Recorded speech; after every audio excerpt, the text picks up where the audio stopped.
रात के सन्नाटे में सुनसान जगह पर कोई एक बोरी लुढ़का देता है और उस बोरी में से एक हाथ यूं बाहर निकल आता है मानो सवाल कर रहा हो, क्यों मिली मुझे ऐसी मौत। दिल्ली साल 2012। आइए मुड़कर देखते हैं वक्त को, मन में उठते हुए सवालों के जवाब तलाशने के लिए।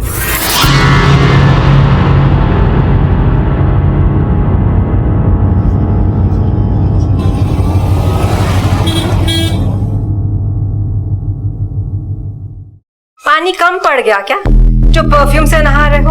हाँ, क्या हुआ? क्यों गला फाड़ रही हो? क्या प्रॉब्लम है? मेरा प्रॉब्लम ये है कि तुम उस लड़की को घर पे क्यों ले आए हो?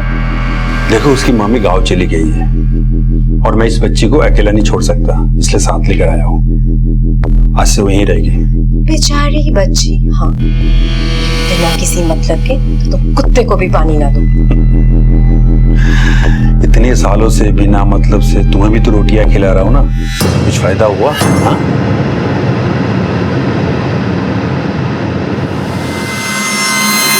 आपके द्वारा डायल किया गया नंबर। अरे बेटा, तूने नाश्ता नहीं किया? किससे फोन में बातें कर रही है? देखिए ना अंकल, सुबह से मम्मी को फोन कर रही हूँ, फोन ही नहीं लग रहा है। इतने सारे मैसेजेस किए फिर भी कोई रिप्लाई नहीं। पता नहीं कैसी होगी। तू टेंशन मत पाल, गांव में नेटवर्क नहीं पकड़ रहा होगा। पर फिर भी अंकल, मन ना अशांत सा हो रहा है। पता नहीं, मम्मी की चिंता हो रही है। मैं तारा को अच्छे से जानता हूँ, फोन के मामले में वो कितना लापरवाह है तुम्हें पता है ना। तुम नाश्ता कर लो, तुम्हारे लिए आज बहुत इंपॉर्टेंट मीटिंग रखा है मैंने। हाँ, नाश्ता कर लो, मैं तैयार होके आता हूँ। चलो बेटा। Got it! क्या बात है, वेरी गुड, बहुत बढ़िया, बहुत नताशा, नताशा, तुम्हारी एक्टिंग की जितनी तारीफ की जाए उतना कम है। Thank you sir. सर, सब कुछ आपकी बदौलत है। आप ही हमें इतना बड़ा ब्रेक दिए, हम पे भरोसा किए। हाँ, तुम्हारी मेहनत तो दिख ही रही है, मेहनत का फल तो मीठा ही होता है, इसलिए आज रात को पार्टी तो बनती ही है। एक्सक्यूज मी सर, वो मुझे कॉस्ट्यूम चेंज के लिए जाना है। हाँ श्योर, रात को पार्टी मत भूलना। Okay, see you.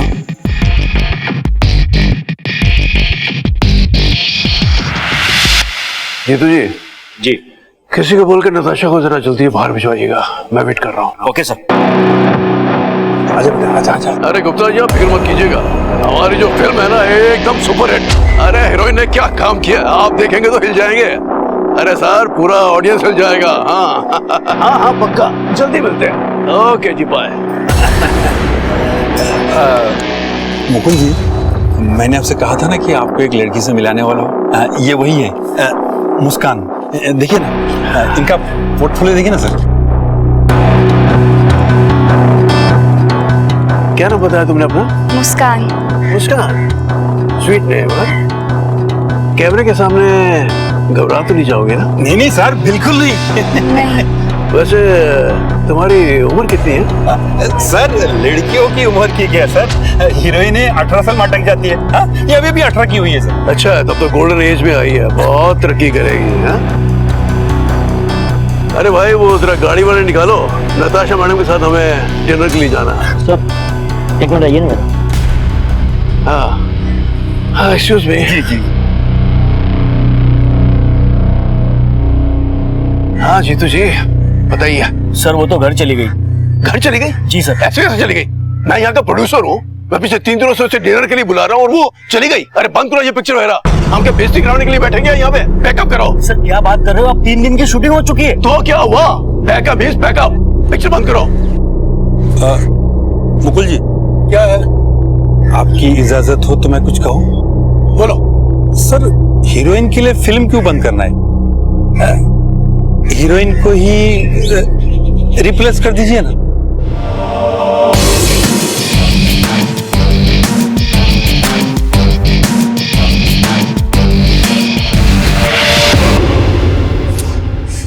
मम्मी का फोन क्यों नहीं लग रहा है? 7 दिन हो गए, अभी तक एक बार भी बात नहीं हुई। मैसेज करती हूँ, जब नेटवर्क होगा तब डिलीवर तो हो ही जाएगा।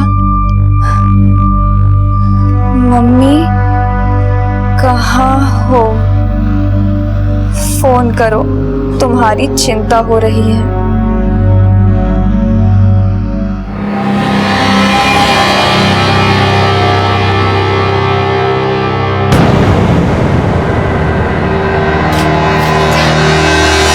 क्या हुआ? कौन था वहाँ? तुम इतना घबरा क्यों रही हो? कोई नहीं आंटी, आइए हम तो मैं देखती हूँ। नहीं आंटी, वो हमारे मोहल्ले का गुंडा है। हटो जरा, मैं देखती हूँ उस गुंडे को और फिर बाद में तुम्हें भी।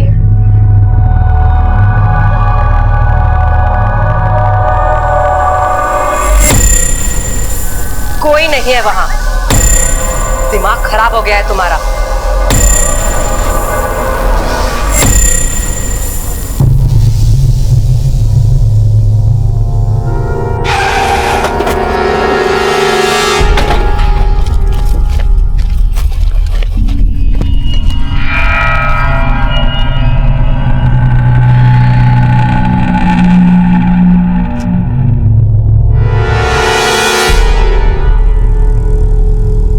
दुबे बॉडी पूरी तरह से सड़ चुकी है। यस सर, और शायद बॉडी को यहां से घसीट के लाया गया है। दुबे सर। एम्बुलेंस बुलाओ और बॉडी को पोस्टमार्टम के लिए भेजो। Okay sir.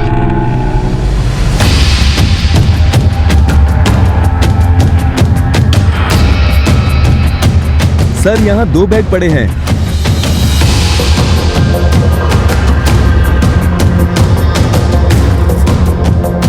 रामपाल, चेक करो।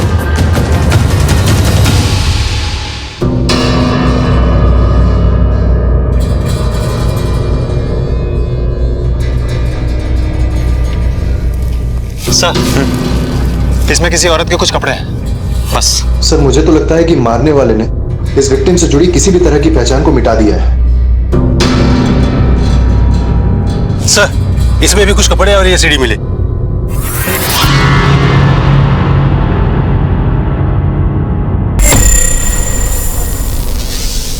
टाइटल्स में नाम चेक करो। Okay sir. बस। तारा कुमारी।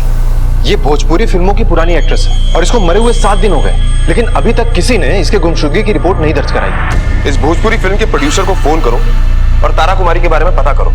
हेलो।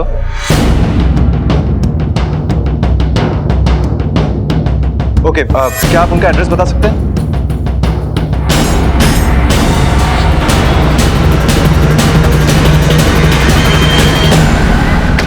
आइए सर।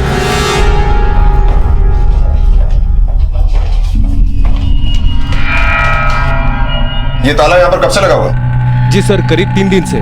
किसी ने तारा कुमारी को जाते हुए देखा यहाँ से? जी सर, मैंने देखा। तकरीबन 7 दिन पहले वो अपने गांव के लिए जा रही थी।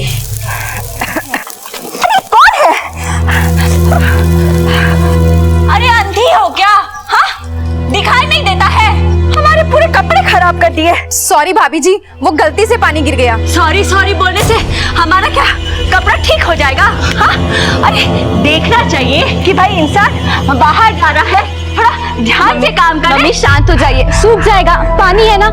उसकी बेटी के बारे में इंफॉर्मेशन है आपको? सर, उसके बारे में ज्यादा तो नहीं पता, मगर 3 दिन पहले वो इस घर को लॉक करके ऑनर को चाबी देकर अपने अंकल के साथ चली गई।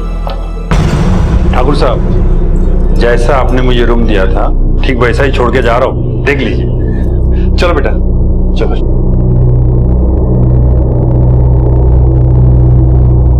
अंकल? जी सर, रमेश नगर में घर है, संदीप शर्मा नाम है उसका।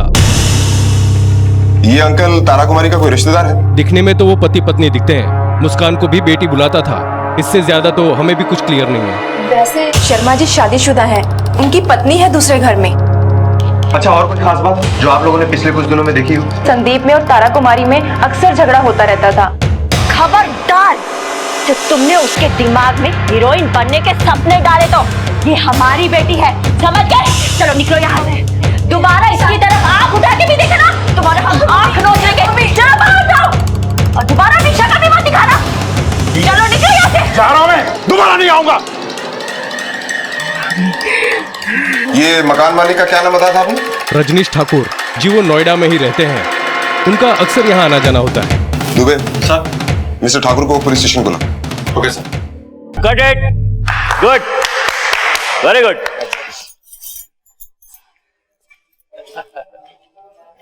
हेलो सर, कैसे हैं आप? I am good. अभी अभी तुम्हारा एक्ट देखा, बहुत अच्छा था। Thank you sir.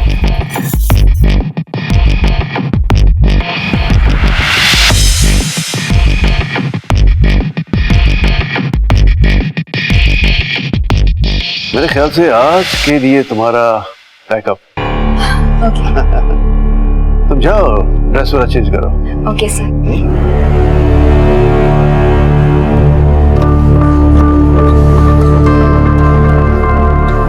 हाँ जी बताइए। दरअसल बात यह है कि सर थोड़ा पेमेंट अगर रिलीज हो जाती है तो मेरे लिए बहुत आसान हो जाता। नितिन, इनको 50 रुपए दो। शर्मा जी, ये 50,000 रुपए। लेकिन एक बात का ख्याल रहे, बोली कि मुस्कान आज रात को डिनर मेरे साथ करेगी। सर आप शर्मिंदा कर रहे हैं, वो तो आप ही की हीरोइन है सर।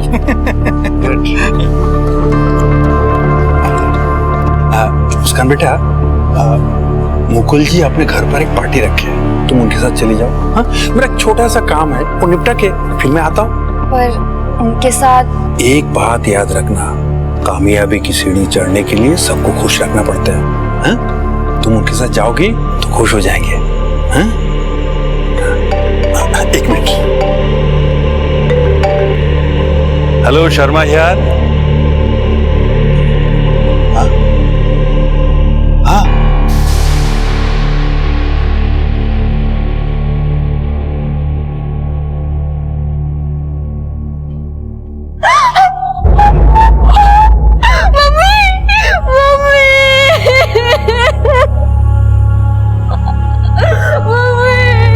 तेरा अंकल तेरे साथ है ना बेटा? मैं हूं ना तेरे साथ। मम्मी उठा मम्मी, सब मेरी गलती है। मुझे मम्मी को अकेले गाँव जाना नहीं देना चाहिए। मम्मी उठा मम्मी, मेरी मम्मी। बेटा इसमें तेरी कोई गलती नहीं है, अपने आप को संभाल। तारा कुमारी जब गांव गई तब आप दोनों कहाँ थे? सर मैं तो घर पर ही था। और आप मुस्कान? सर, मम्मी को भेजने के बाद हम घर पर ही थे। गांव में कोई रिश्तेदार है? नहीं सर, एक टूटा फूटा मकान है उनके पिताजी का। मुस्कान, आपकी मम्मी किसी बात को लेकर परेशान थी? नहीं सर, लेकिन अपनी बीमारी को लेके बहुत तकलीफ में थी सर। अगर ऐसी बात थी मुस्कान, तो आपकी मम्मी को गांव गए हुए 10 दिन हो गए। आपने ये जानने की कोशिश भी नहीं की कि वो गांव पहुंची भी या नहीं? कोई फोन कॉल या कोई मैसेज? हम रोज फोन करते थे मम्मी को, लेकिन उनका फोन लगता ही नहीं था। हमें लगा कि गांव में नेटवर्क प्रॉब्लम होगी, जब नेटवर्क आएगा तो खुद ही फोन कर देंगे वो। इतने मैसेजेस भी किए मम्मी को, लेकिन हमें क्या पता था कि मम्मी हमें अकेला छोड़ के चली गई है सर। संभाल बेटा, संभाल।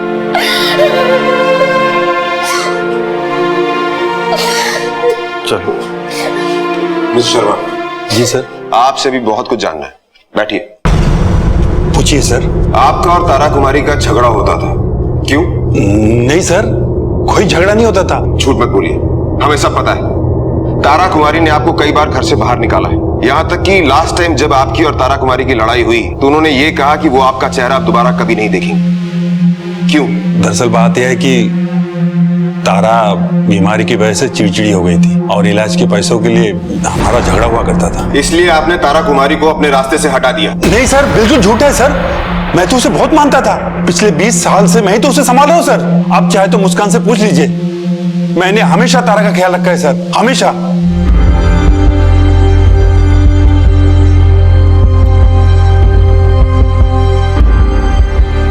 सर मैंने अपनी जिम्मेदारी पूरी तरह से निभाई है, हर महीने उसे पैसे देता था, अपना फर्ज निभाया सर। फिर मैं उसे क्यों मारूंगा सर, क्यों मारूंगा?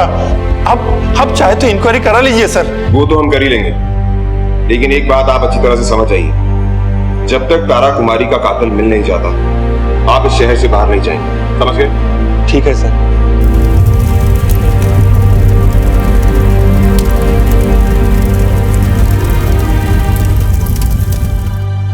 सर, तारा कुमारी के मकान मालिक रजनीश ठाकुर आ गए।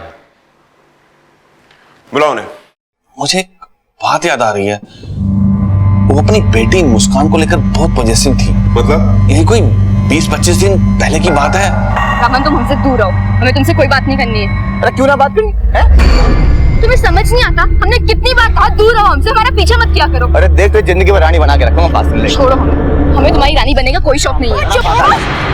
हमारी बेटी के कीड़े औरत इसलिए छोड़ रहा हूँ, नहीं तो एक मार दिया मर जाएगी। कहीं की उसके बाद मैंने कभी रमन को नहीं देखा और ना ही मेरी कभी तारा कुमारी से मुलाकात हुई। ठीक है मिस्टर ठाकुर, आप जा सकते। Thank you sir. Dubey sir, ये रमन के बारे में पता करो। Okay sir.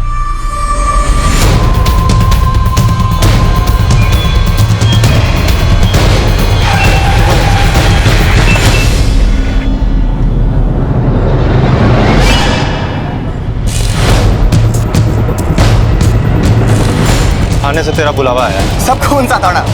मेरे सारे रिकॉर्ड क्लियर है साहब। तेरा रिकॉर्ड हम थाने में बताएंगे। चल अभी चल। साहब सारा रिकॉर्ड क्लियर। अरे बात क्या होगी सर? तारा कुमारी को धमकी देकर आया था ना तू कि जान से मार देगा। मौका मिलते ही तूने उसे जान से मार दिया। तारा किसने मार दी साहब? ना साहब, मेरा इसमें कोई हाथ ना है।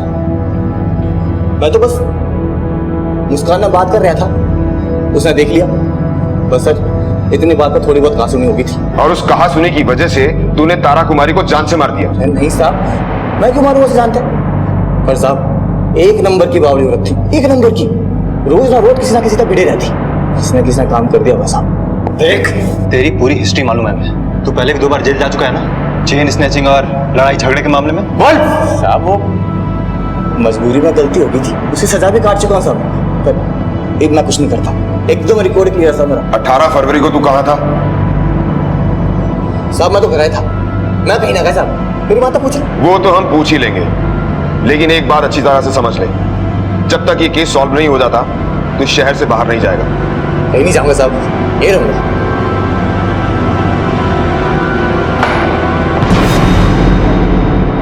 रमन की मुस्कान पर बुरी नजर थी, किसी तरह की रोक टोक का वो आदी नहीं था। ऐसे में मुस्कान की मां के आपत्ति करने पर, झगड़ा करने पर वो उसे मौत के घाट उतार दे, ये संभव तो था, लेकिन ये एक छोटे मर्ज की बड़ी दवा थी। उधर शर्मा के पास तारा को मारने की बड़ी वजह थी। तारा अब उसके किसी काम की नहीं थी। इसके अलावा वो शर्मा के मकसद में रोड़े अटका रही थी, उसके बनते काम को बिगाड़ रही थी। पुलिस के सामने तहकीकात के 2 रास्ते थे, एक संदीप शर्मा की तरफ जाता था और दूसरा रमन की तरफ। दुबे सर, ये रमन और शर्मा पे नजर रखो, इनके फोन रिकॉर्ड्स निकालो। Okay sir. और सर, ये तारा कुमारी बिहार संपर्क क्रांति ट्रेन से अपने गांव पुनपुन जा रही थी और नई दिल्ली रेलवे स्टेशन से इस ट्रेन के निकलने की टाइमिंग दोपहर के 2:15 बजे की है। उस दिन ये ट्रेन अपने टाइम से तो निकल गई, लेकिन तारा कुमारी स्टेशन नहीं पहुंच पाई। इसका मतलब स्टेशन जाने के लिए कम से कम तारा कुमारी 1 घंटा पहले निकली होगी। ऑटो वाला जनकपुरी से तारा कुमारी को न्यू दिल्ली रेलवे स्टेशन ले जाने के लिए निकला होगा, लेकिन तारा कुमारी की डेड बॉडी मेहरौली के पास एक सुनसान इलाके में मिली। तुम एक काम करो सर, ये डी रूट चेक करो, मेहरौली टू जनकपुरी। इस रास्ते पर जितने भी सिग्नल्स, बिल्डिंग्स, एटीएम्स हैं, उन रास्तों से ये ऑटो जरूर गुजरा होगा। Okay sir. सर, ये देखिए, उस ऑटो का फुटेज मिल गया सर। जूम करो। Okay sir. तारा कुमारी का चेहरा साफ साफ दिखाई दे रहा है और ऑटो का नंबर भी। इस ऑटो का नंबर नोट करके आरटीओ से सारी डिटेल्स निकलवाओ इसकी। Okay sir.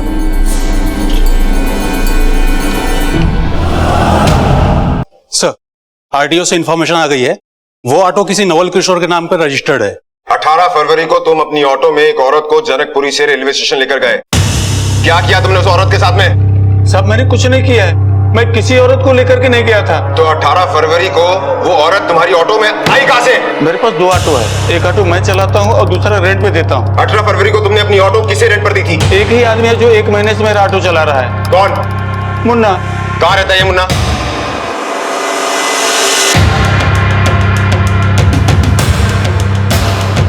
रुको रुको, अरे सुनो, ये मुन्ना का घर कहाँ है? ये आगे से वो रहा ना सर, मुन्ना। नहीं मुन्ना, पकड़ो इसको। रुक, मैंने कुछ नहीं किया सर, मैंने कुछ नहीं किया सर। क्यों मारा तूने तारा कुमारी को? सर मैंने उसकी सिर्फ मदद की थी सर। किसकी मदद की थी तूने? सर रमन की।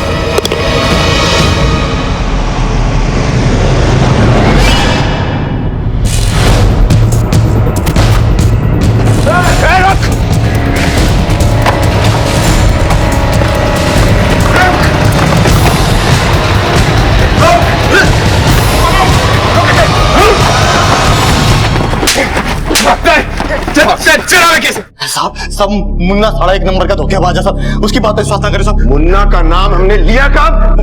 साहब गलती होगी साहब, माफ कर दे साहब। बोल क्यों मारा तूने तारा कुमारी को? बोल। तारा की छोरी साहब मुस्कान, उसके चक्कर में मारा। मैम चाय। Sorry ma'am. इडियट, देख नहीं सकते क्या? सॉरी मैम, छूट गया। जाओ निकलो यहाँ से। चलो भागो यहाँ से। अरे क्या हुआ बेबी को? बैठो बैठो बैठो बैठो बैठो। देखिए ना सर, पैर चलते चलते बच गया। बहुत दर्द हो रहा है क्या?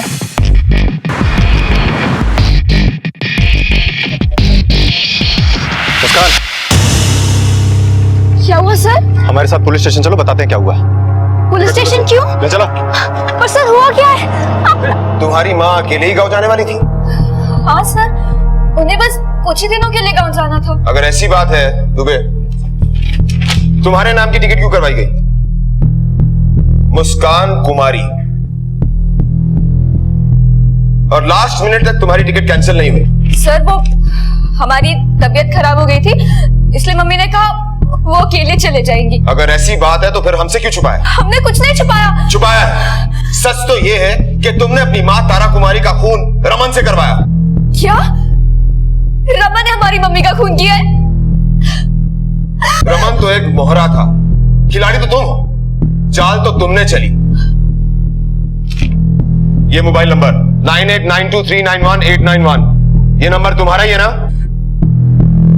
जी सर। इस नंबर से रोज तुम रमन से बात करती हो, यहां तक कि जिस दिन तारा कुमारी का मर्डर हुआ उस दिन हत्या से पहले और हत्या के बाद तुमने इसी नंबर से रमन को फोन किया, उससे बात की। ये सब झूठ है, ये सब गलत है। बंद करो अपनी एक्टिंग। देखो सब सच सच बता दो।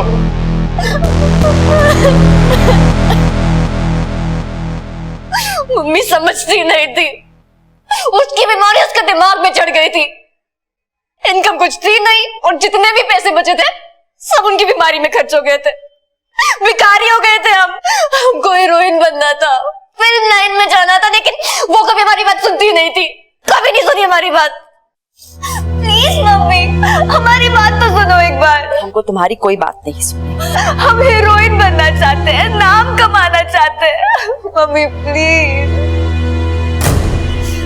बेटा, ये दुनिया तुम्हारे लिए नहीं है, इसमें बहुत गंदगी है। हम सब संभालेंगे, कुछ गलत नहीं होने देंगे खुद के साथ। हम वादा करते हैं आपसे मम्मी। समझने की कोशिश करो। हमें ये सपने देखने का कोई हक नहीं, कोई हक नहीं, क्योंकि ये दुनिया बड़े लोगों की है, सिर्फ बड़े लोगों की। देखो, कल ही तुम हमारे साथ गांव चलो, अपनी मम्मी की बात मानोगी ना? हमारी ये इच्छा पूरी करोगी ना बेटा? हाँ ठीक है मम्मी।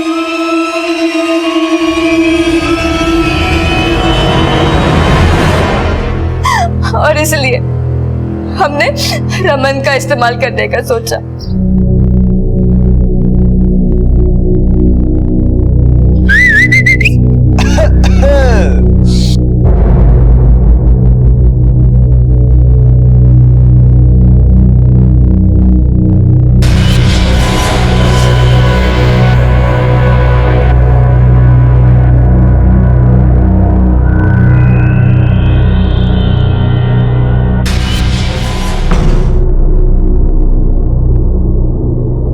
आदत बन रही तो मेरी आदत बना के रखना चाहता है, उसके लिए एक काम करना होगा तुझे। बोल, क्या करना पड़ेगा है?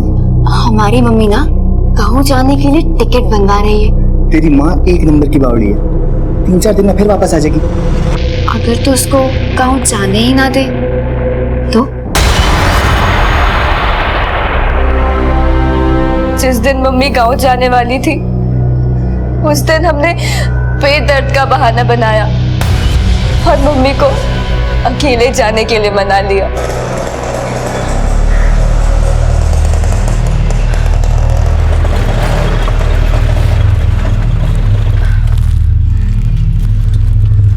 भैया ये रिक्शा काहे रोक दिया? हाँ? जवाब दो, क्या कर रहे हो तुम? आंटी पहचाना क्या तुम?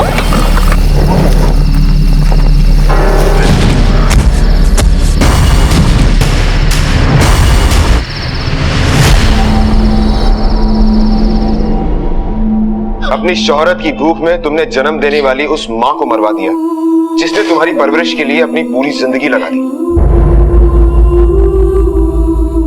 एक बेटी ने अपनी मां को मौत के घाट उतार दिया।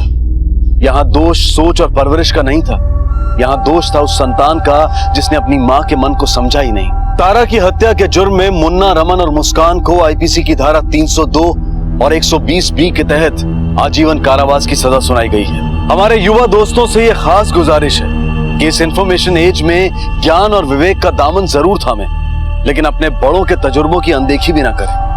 अब मैं अनूप सोनी आपसे विदा लेता हूं, फिर मुलाकात होगी अगले एपिसोड में एक और चौंका देने वाले केस के साथ। तब तक अपना और अपने परिवार का ख्याल रखें और देखते रहें क्राइम पेट्रोल डायल 100। सबक एक को, सीख हम सबको। जय हिंद। नमस्कार, आदाब। क्राइम पेट्रोल डायल 100 के महाराष्ट्र स्पेशल के आज के एपिसोड में मैं अनूप सोनी आप सबका स्वागत करता हूं। आज की कहानी है मुंबई मीरा रोड में हुए एक खौफनाक और दर्दनीय अपराध की, जिसमें अपराधियों ने निर्ममता की सारी सीमाओं को लांघकर इस वारदात को अंजाम दिया।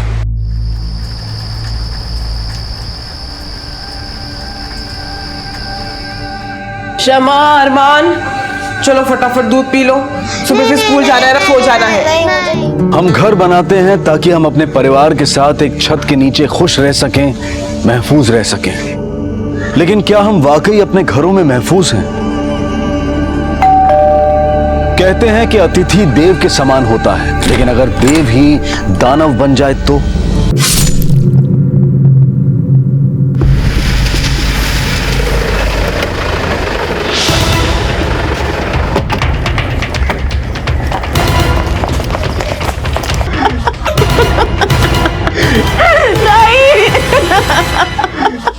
मेरी ताई चली गई। हटिए प्लीज, हटिए। Side please. साइड। तुम्हें से फोन किसने किया था? मैं की थी साहब। दामले सर, बॉडीज को पोस्टमार्टम के लिए भिजवाओ।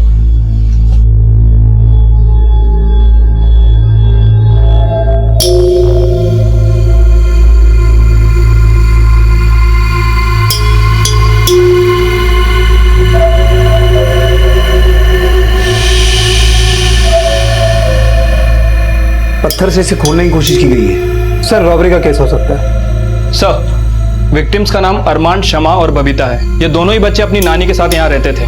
और सर, इनके ऊपर वाले माले पे इनके भाड़ोत्री। आज सुबह जब बबीता की बहन ममता आई तो उसने दरवाजा बंद देखा, तो उसने अपने पास रखी डुप्लीकेट चाबी का यूज किया, जो हमेशा उसी के पास रहती है। दामले सर,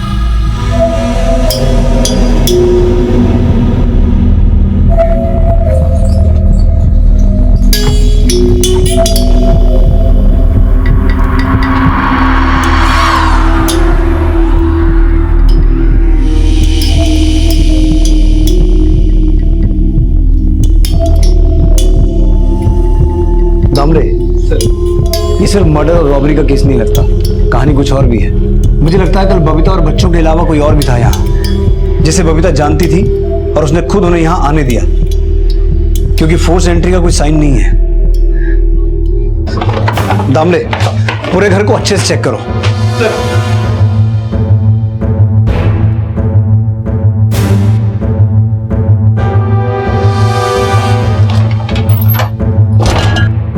सर,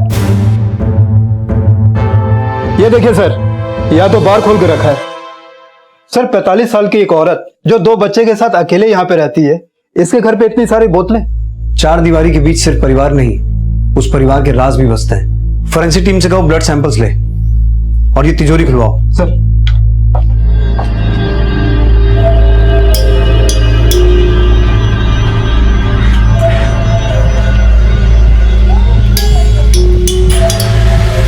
शिरके, बबीता की बहन ममता को बुलाओ। सर। ये दरवाजा तो पहले से ही खुला था साहब। तो तुम यहाँ से क्यों नहीं आई? वो डुप्लीकेट चाबी रहता है ना मेरे पास। हमेशा अपने साथ रखती हो? हाँ साहब, मेरे बटुए में रहती है हमेशा। ये कौन है? मेरा लड़का है साहब, संजय। ठीक है, तुम दोनों बाहर रुको।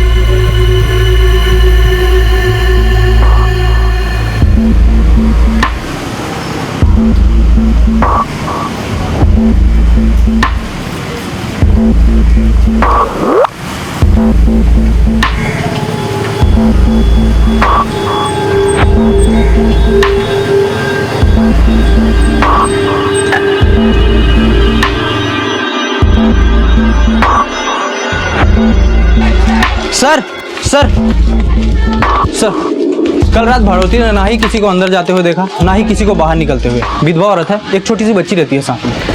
साहब वो शमा और अरमान बबीता ताई की बेटी अफसाना के बच्चे थे साहब। अफसाना 7 साल पहले ही गुजर गई। बच्चों का बाप? आफाक। जब तक अफसाना के साथ था यही रहता था साहब। अफसाना के गुजरने के बाद दूसरी शादी कर ली उसने। तब से मेरी बबीता ताई बच्चों को संभाल रही थी साहब। ये आफाक अभी कहाँ रहता है? यही पास ही में रहता है साहब। मच्छी बेचने का धंधा है उसका। अपने बच्चों से मिलने तो आता होगा? नहीं साहब, बबीता ताई उसको अंदर नहीं घुसने देती थी। क्यों? बबीता ताई जान छिड़कती थी शमा और अरमान पे। वो नहीं चाहती थी साहब कि आफाक बच्चों से कोई भी रिश्ता रखे। तुम्हारी ताई के पास इतनी शराब कहाँ से आई? मालूम नहीं साहब। तुम्हारी बबीता ताई का किसी के साथ कोई चक्कर वक्कर था? अरे नहीं साहब, ऐसा कुछ नहीं था। सर, एक पड़ोसी ने किसी बिस्मिल को सुबह पीछे वाले दरवाजे से बाहर निकलते देखा है। यहीं पास में ही उसकी खोली है।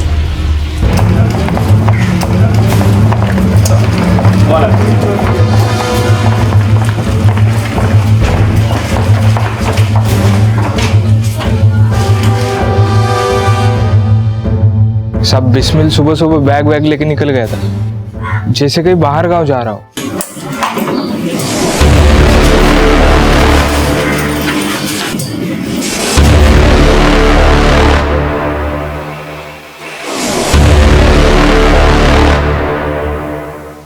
गांव कहाँ है उसका? साहब वो तो यही कहाँ है। दामले सर, रेलवे स्टेशन, बस अड्डे, हर जगह पता करो इस बिस्मिल का।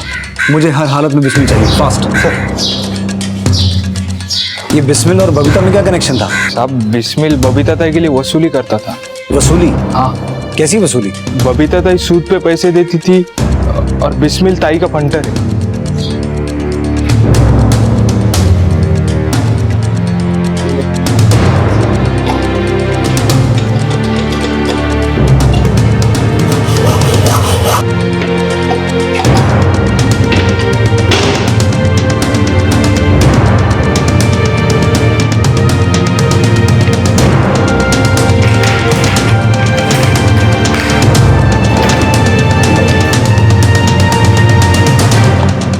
सर 10 लाख कैश और करीब 5 लाख की ज्वेलरी होगी। सर, बबीता ने अपनी नाती और नातिन के नाम 10-10 लाख रुपए की एफडी भी करवा रखी थी।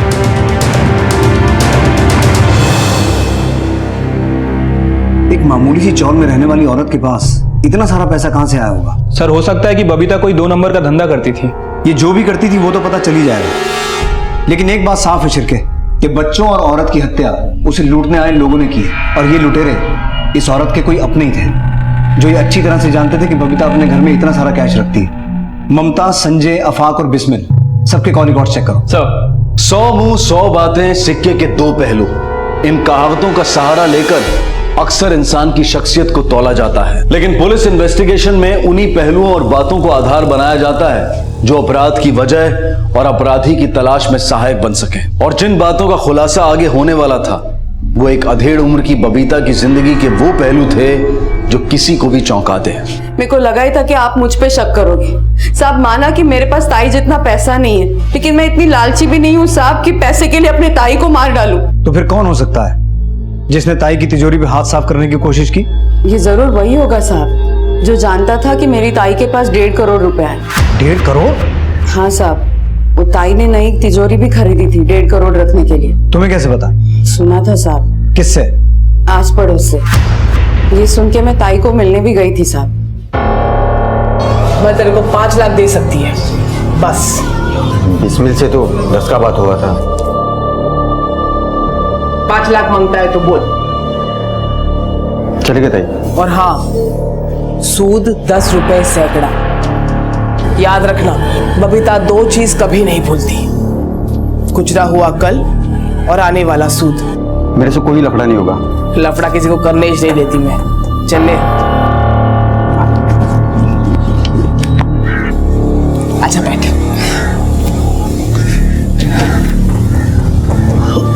ताई, मैं सुनी तो 1.5 करोड़ रखने के लिए तिजोरी खरीदी? एकदम सही सुनी तू। ताई, ये पूरी दुनिया में बात फैलेगी तो खतरा होगा ना। तू ऐसा बात लीक काहे को होने देती है? अरे अगर ऐसा लीक फीक नहीं होएगा तो मालूम कैसे चलेगा कि साला कौन जल रहा है, कौन भून रहा है।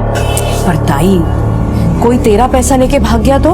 पैसा देने से पहले मैं सबको एकदम टाइट करके रखती है। मेरा पैसा कोई नहीं मार सकता। मेरी ताई एकदम तेज तर्रार थी साहब, ऐसे चमकाती थी ना कि पूछो मत। लेकिन तिजोरी में से तो सिर्फ 15 लाख निकले हैं, बाकी के पैसे कहाँ हैं? मेरे को क्या मालूम साहब, वो बिस्मिल जानता होगा। ये बिस्मिल कब से काम करता है तुम्हारी ताई के लिए? जब से मेरी ताई मुंबई आई तब से। तुम्हारी ताई एक छोटे से गांव से मुंबई आई, यहाँ कि उसने इतना पैसा कमाया कि 2 खोली, फ्लैट खरीदा, पैसा सूद पे चढ़ाने लगी। कोई 2 नंबर का धंधा तो नहीं करती थी साहब। वो बार बाला थी साहब। पेट भरने के लिए सब कुछ करना पड़ता है साहब। कहीं तुमने अपना पेट भरने के लिए तो ताई की पीठ में छुरा नहीं घोंपा? क्या बोल रहे हो साहब, मैं ऐसा सोच भी नहीं सकती हूँ। चलो मान लिया कि तुम बुरी नहीं हो, तो फिर तुम्हारा बेटा? नहीं साहब, मैं ऐसा आदमी नहीं है साहब। तो कैसा आदमी है तू? मैं रिक्शा चलाता है। बबीता मौसी ने मेरे को रिक्शा खरीदवाया। आज मैं जो कुछ भी कमाता है वो सिर्फ मौसी की वजह से। पर तुझे खटकता तो होगा ना कि तेरी मौसी ने अपने नाते नातिन के नाम 10-10 लाख की एफडी करवाई थी और तुझे सिर्फ एक रिक्शा लेके दिया। आप गलत सोच रहे साहब। मौसी मेरे को उतना ही प्यार करती थी जितना कि अरमान और शमा से, और अरमान और शमा से तो मैं दिल से प्यार करता है। बहुत बड़े दिल वाला है तू। और कौन कौन है जिसे अपने इस बड़े दिल में जगह दे रखी? कोई लड़की वड़की है जिसे कल बबीता के घर लेके गया था? नहीं साहब, मैं ऐसा वैसा आदमी नहीं है साहब। तो कल रात कहाँ था तू? मैं नाइट में ऑटो चलाता है साहब। और ऐसा कौन हो सकता है जिसका जमीर इतना डगमगा गया कि उसने तेरी मौसी और तेरे भांजा भांजी को मार दिया? साहब वो जरूर अफाक होगा, उसका जमीर ऐसा ही है। अफाक? बबीता की बेटी अफसाना का पति? हाँ साहब, वो अफसाना से शादी बना के भी बबीता मौसी की खोली में रहता था। अफसाना के मरने के बाद मौसी के साथ झगड़ा करता था, लेकिन बच्चों की परवाह नहीं की साहब। दूसरी औरत के साथ शादी बना लिया और साहब मौसी से खोली में हिस्सा भी मांगता था साहब। हाँ साहब, मैं मांगता था हिस्सा, क्योंकि उस खोली की खरीदी में अफसाना ने भी पैसा दिया था। अफसाना रोज का 10,000 कमाती थी साहब, लेकिन उसका सारा पैसा वो उसकी माँ बबीता हड़प जाती थी। अफसाना भी बार वाला थी? हाँ साहब, अफसाना जिस बार में नाचती थी मैं उधर वेटर का काम करता था। अफसाना से शादी करने के बाद तू उसे अपने साथ नहीं लेके गया, वहीं बबीता के घर पे रहा। मतलब नीयत तेरी भी खराब ही थी। मेरे को अफसाना की माँ ने जबरदस्ती वहां घर जमाई बना के रखा था ताकि वो अफसाना की कमाई हड़प सके। मतलब बबीता से तेरी दुश्मनी पुरानी है? नहीं साहब, वो सब बातों में कब का बोल चुका। अफसाना मरी तो दिल का सारा गुबार निकल गया उसकी माँ पे। मैं जो बोलता हूँ साहब खरा बोलता हूँ, इसीलिए अफसाना की माँ मुझसे चिढ़ती थी। ये खोली अफसाना की कमाई पे खरीदी थी तूने, मेरे को मेरी बीवी का हिस्सा मांगता बस। तेरे जैसे आदमी को मैं ढेला तक नहीं देती। जा, और ना ही ये बच्चे मेरी अफसाना के बच्चे हैं, मतलब मेरे बच्चे हैं और मेरे ही साथ रहेंगे। समझ में आया?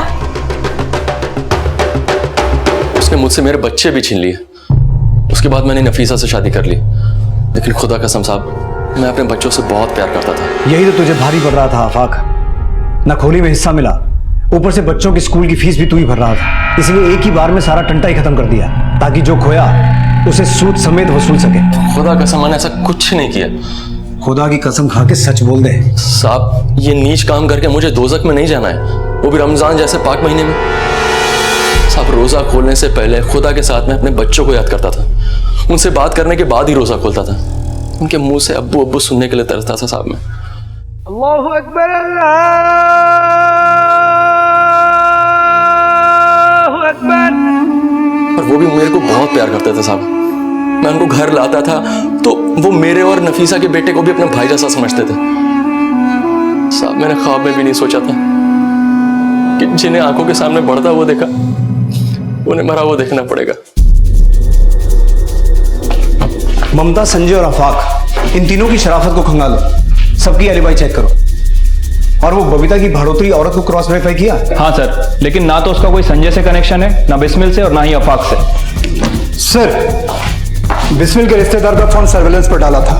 10 मिनट पहले बिस्मिल ने बोरीवली रेलवे स्टेशन के पीसीओ से अपनी खाला को फोन किया था। तुम लोग खुद वहां एक टीम के साथ पहुंचो, क्विक।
इससे दुर्घटना हो सकती है।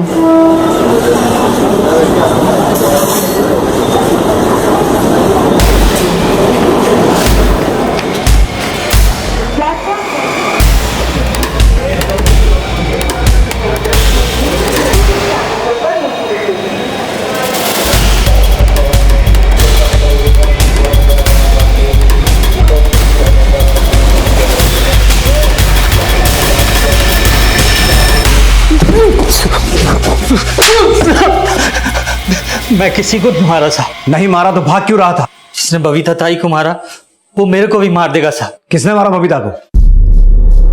बिस्मिल, चक्री मत घुमा, नहीं तो उल्टा लटका के दूंगा तुझे। घुमा नहीं रहा साहब, ताई के लेन देन का हिसाब रखता हूँ मैं। कौन कितना लेता है, किसको कितना मांगता है, सूद भी मैं ही वसूल करता था। लेकिन तुझे तेरा सूद नहीं मिला, इसलिए बबीता को टपका दिया, बच्चों समेत। नहीं साहब, ऐसा नहीं। तो फिर कैसा है? और क्या क्या धंधा करता था बबीता के लिए? ताई एक ही धंधा करती थी साहब, बस। घर में इतनी शराब कहाँ से आई? ताई शराब बेचती थी, लेट नाइट, फ्राइडे, किसी को भी शराब की जरूरत पड़ती वो सीधा ताई के पास आता। बबीता का तुझसे या किसी और से कोई चक्कर था? किसी से कोई चक्कर नहीं था। और मेरे को तो अपना छोटे भाई जैसा मानती थी। और तो और साहब, मेरे जैसे लुक्के को नौकरी दी वो। लेकिन उसे हमेशा अफसोस रहा कि वो अपनी बेटी को बार डांसर बनने से नहीं रोक पाई। इसमें अफसाना की रूह मेरे को कोसती होगी ना। आप ऐसा क्यों सोचती हैं ताई? वो जानती थी कि आप उससे बहुत प्यार करती हैं। मैं अगर चाहती तो अफसाना को वो सब कभी नहीं करने देती जो मैंने किया, लेकिन मैं हार गई।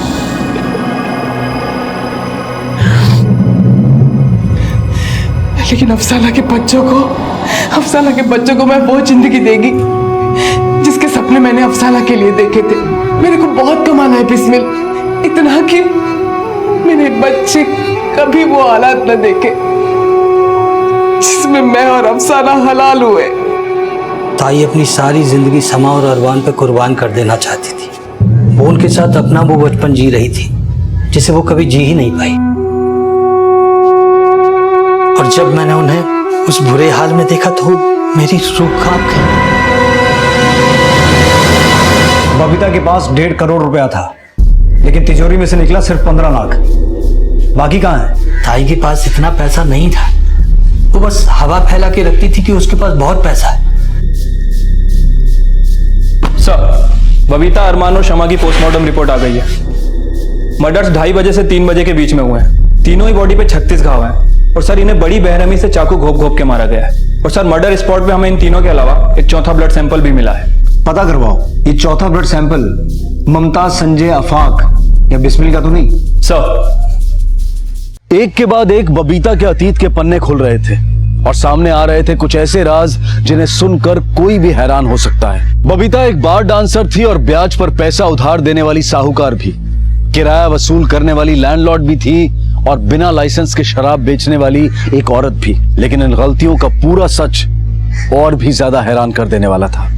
सर, आफाक, संजय, बिस्मिल और ममता, इनमें से किसी का भी ब्लड सैंपल उस चौथे ब्लड सैंपल से मैच नहीं करता। लेकिन सर बबीता के कॉल रिकॉर्ड से एक नया नंबर सामने आया है जो हमेशा बबीता के टच में रहा है। हत्या वाली रात तकरीबन 11:30 बजे इस नंबर से बबीता को कॉल भी आया था और सर इस नंबर की लोकेशन बबीता के घर से मैच भी होती है। लेकिन उसी रात 12 बजे से नंबर बंद है। किसका नंबर है ये? सर किसी शबनम खान का। मैं उसकी कॉल डिटेल चेक करवा रहा हूँ। सर, संजय की एलिबाई चेक करने के लिए ऑटो स्टैंड गया था। वो उस रात नाइट ड्यूटी पर था, लेकिन एक और इन्फॉर्मेशन हाथ लगी है। कैसी इन्फॉर्मेशन? सर उस रात तकरीबन 12:15 बजे 2 ऑटो इसके स्टैंड पे आया था।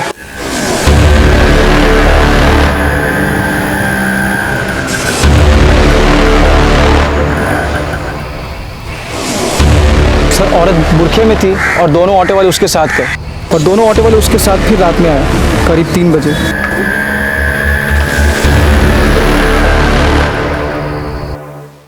अभी भी ऑटो वहीं पे है। शिरके, आरटीओ ऑफिस से पता करो ये ऑटो किसके नाम पे है। सर,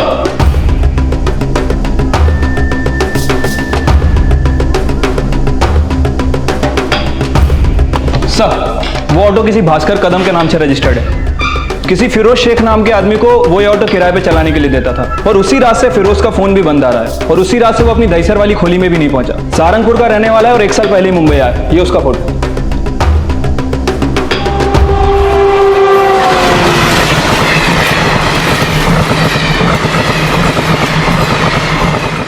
सर, मैंने फिरोज के कॉल रिकॉर्ड्स निकाले हैं। सब कुछ टैली करने के बाद एक नया नाम सामने आया है, अकबर खान। कौन है अकबर खान? शबनम का पति। सर, ये वही शबनम है जिसने आखिरी बार बबीता को कॉल किया था। गोरेगांव की एक चौल में अपने पति और बच्चे के साथ रहती है, बट अभी वहां पे ताला है। तो तुम ये कहना चाहते हो कि उस रात ऑटो स्टैंड पर फिरोज के साथ अकबर और शबनम भी थे? हाँ सर, फिरोज और अकबर ये दोनों लगातार एक दूसरे से कांटेक्ट में थे। हत्या वाली रात अकबर का फोन फिरोज को आया था 10 बजे के आसपास। और सर शबनम और फिरोज के अलावा इन दोनों के साथ साथ अकबर की कॉल लोकेशन भी हत्या वाली रात बबीता के घर से मैच होती है। और सर जब से मर्डर्स हुए हैं तीनों ही गायब है। इनके फोन भी बंद है और इनके घर भी। इसका मतलब ये हुआ कि उस रात बबीता के घर ये 3 मेहमान आए जिसे बबीता ने अपने घर के अंदर आने दिया। फिर इन तीनों ने मिलकर बबीता और बच्चों का कत्ल किया, लूट करने की कोशिश की और फिर वहां से भाग गए।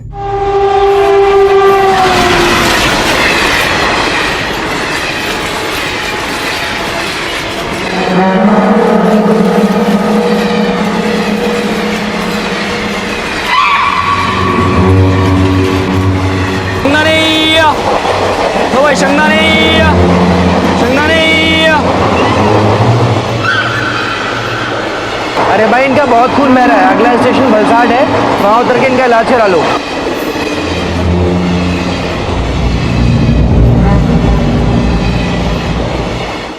फिरोज, अकबर और शबनम जरूर कहीं बाहर गांव भागे होंगे। रेलवे स्टेशन, बस डिपो, हर जगह पता करो। ये फिरोज सहारनपुर का रहने वाला है। सहारनपुर पुलिस स्टेशन इसकी फोटो भेजो और पता करो। हो सकता है शबनम और अकबर भी वहीं के हों। क्विक।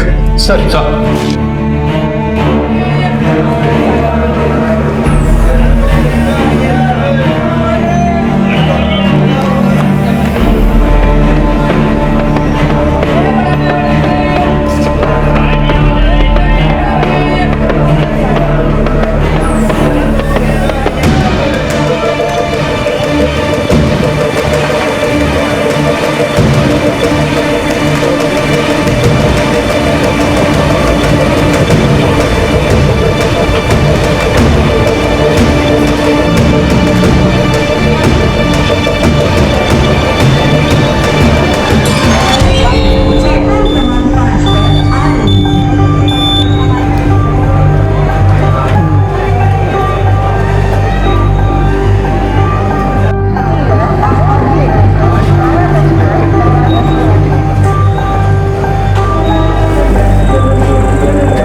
इनमें से किसी को देखा है? हाँ साहब, देखा है इनको। ये औरत थी, इसके साथ में एक बच्चा था। ये औरत बुर्के में थी, इसके साथ यही 2 आदमी थे। एक के हाथ में चोट लगी थी। ये लोग किसी ट्रेन में चढ़े थे? गुजरात एक्सप्रेस में बैठे थे sir.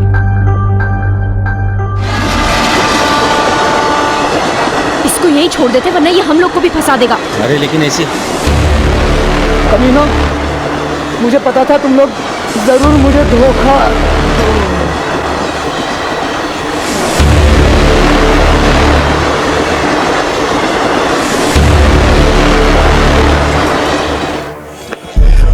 Sir,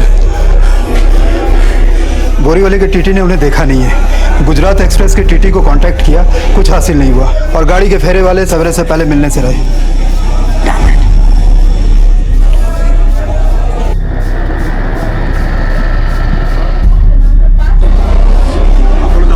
sir, Gujarat express में सिंह दाना बेचता है, इसी ने तीनों को देखा था। हाँ साहब, औरत ने तो बुर्का डाला हुआ था, उनके साथ एक बच्चा भी था और 2 आदमी थे। उसमें से एक का हाथ बुरी तरह से जख्मी हुआ था, शायद उसी वजह से वो बेहोश हुआ होगा। और वो तीनों वलसाड स्टेशन पे उतरे थे।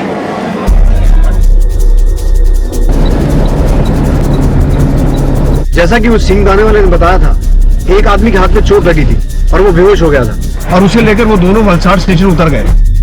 मुझे लगता है उसे लेकर वलसाड स्टेशन के आसपास के किसी हॉस्पिटल या नर्सिंग होम में गए होंगे। हमें वलसाड पहुंचते ही सबसे पहले स्टेशन के आसपास के हॉस्पिटल और नर्सिंग होम में चेक करना होगा।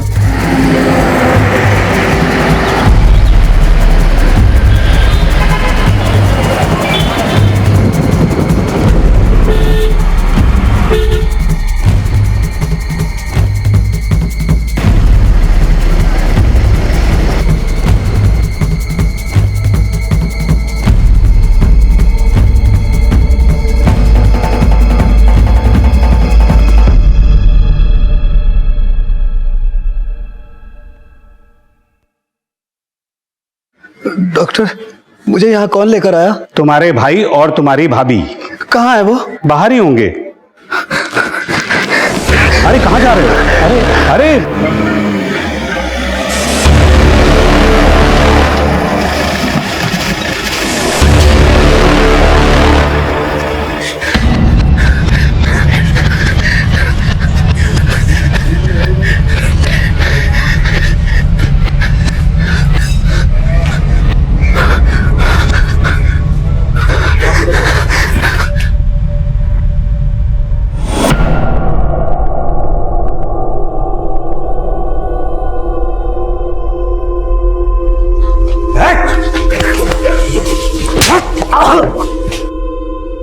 शिंदे छिड़के, बाकी दोनों को ढूंढो।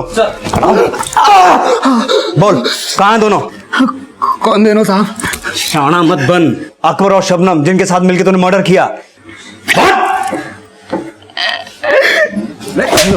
बंद कर। और कहाँ दोनों? मुझको छोड़कर दोनों भाग गए साहब। कहाँ भाग गए? पता नहीं है साहब मुझे। फिरोज, फिरोज, फिरोज, फिरोज, डॉक्टर बुलाओ। Yes sir.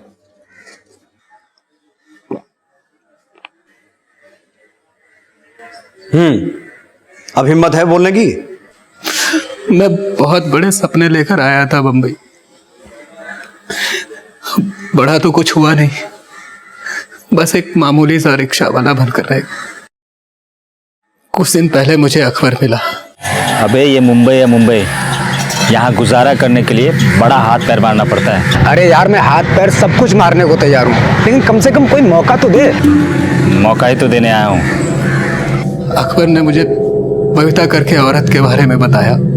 उसने बोला उसके यहाँ 1.5 करोड़ रुपए हैं, उसे लूटेंगे और 50 लाख मेरे हो जाएंगे। ये अकबर बबीता को कैसे जानता था? वो नहीं जानता था, उसकी बीवी शबनम जानती थी। और उस रात शबनम ही हम दोनों को बबीता के घर पे लेकर गई। सो जा। Good night. Good night.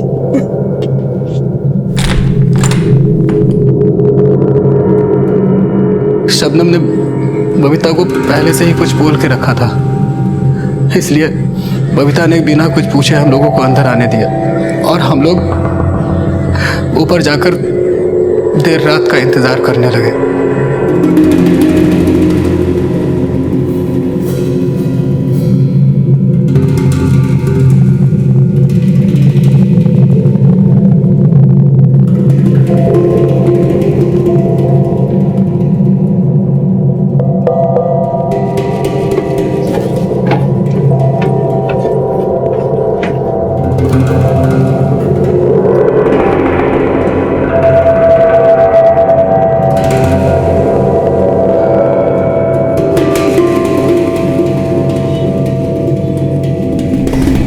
मुझे नहीं मालूम था कि घर में बच्चे भी रहते हैं। अकबर ने बच्चों को मारा और मैंने उनको बचाने की कोशिश की तो मेरा हाथ।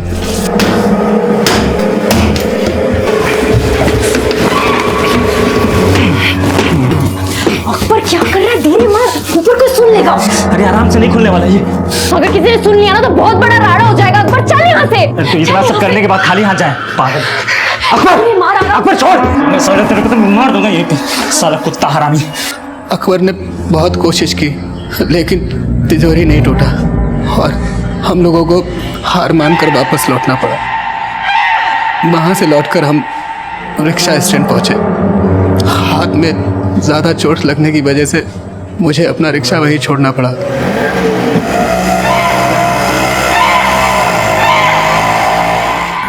और फिर हम अकबर और शबनम की खोली के पास आए। शबनम अपना छोटा बच्चा लेकर आई और फिर हमने मुंबई से बाहर जाने का प्लान किया, लेकिन वो दोनों कमीने मुझे अकेला छोड़कर चले। अकबर और शबनम गए कहाँ होंगे? शबनम अजमेर की है। हम लोगों का अजमेर जाने का प्लान था। वलसाड़ पुलिस को बस अड्डे भेजो, हम रेलवे स्टेशन चलते हैं। उन्हें हर हालत में दर्द पहुंचना है।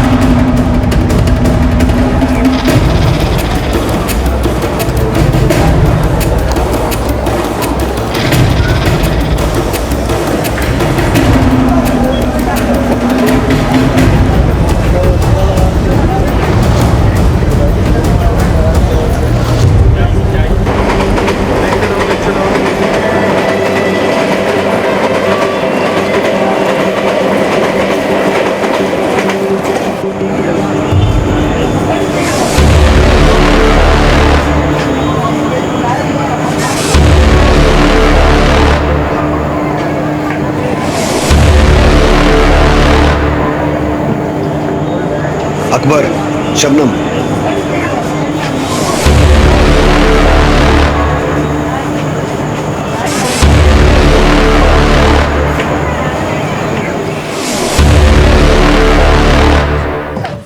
बोल बोल। सब गलती हो गई सर, अब कीजिए। हम दोनों के अलावा हमारे बच्चे का कोई नहीं है। अपने बच्चे की बहुत फिक्र हो रही है, लेकिन जब बबीता के साथ दो मासूम बच्चों की जान ली तब तुम्हारी ममता कहां गई थी? बबीता से क्या कनेक्शन था तेरा? वो मैं बबीता ताई के अब कस्टमर लेके जाते थे। हेलो हेलो ताई, मैं शबनम। हाँ बोल। तेरी खोली खाली है या कोई बुकिंग है? नहीं, आजा तू। चले। तू धंधा करती है? हाँ साहब, मेरी दोस्त ने मुझे बबीता ताई से मिलवाया था। बबीता ताई अपनी खोली भाड़े पे देती थी। एक दिन मैं ताई के घर दिन में गई तो मैंने उन्हें बात करते सुना। बिस्मिल, बड़ा तिजोरी चाहिए होगा। बड़ा तिजोरी मांगता है अपने को, एकदम मजबूत होने को मांगता है। 1.5 करोड़ रुपए रखने के लिए चाहिए। समझ में आई बात? 1.5 करोड़ रुपए सुनते मेरे कान खड़े हो गए। और फिर कुछ दिन बाद मैंने ताई के घर में एक नई तिजोरी भी देखी। मैंने जाके अकबर को उस तिजोरी के बारे में बता दिया। अकबर बोला कि ये काम हम दोनों के बस का नहीं है, इसलिए मैंने फिरोज को पार्टनर बनाया अपना।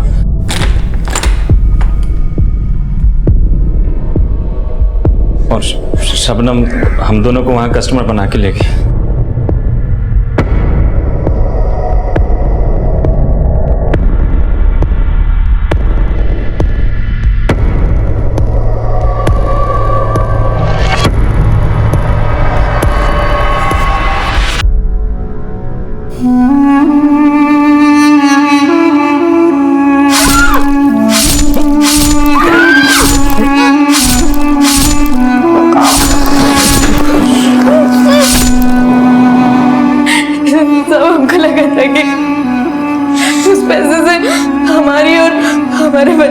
किस्मत बन जाएगी सर। अपराध का रास्ता किस्मत बनाता नहीं, बिगाड़ता है। माना कि बबीता ने पैसा कमाने के लिए उल्टे धंधे किए, लेकिन उसने पैसा कमाने के लिए कभी किसी का गला नहीं काटा।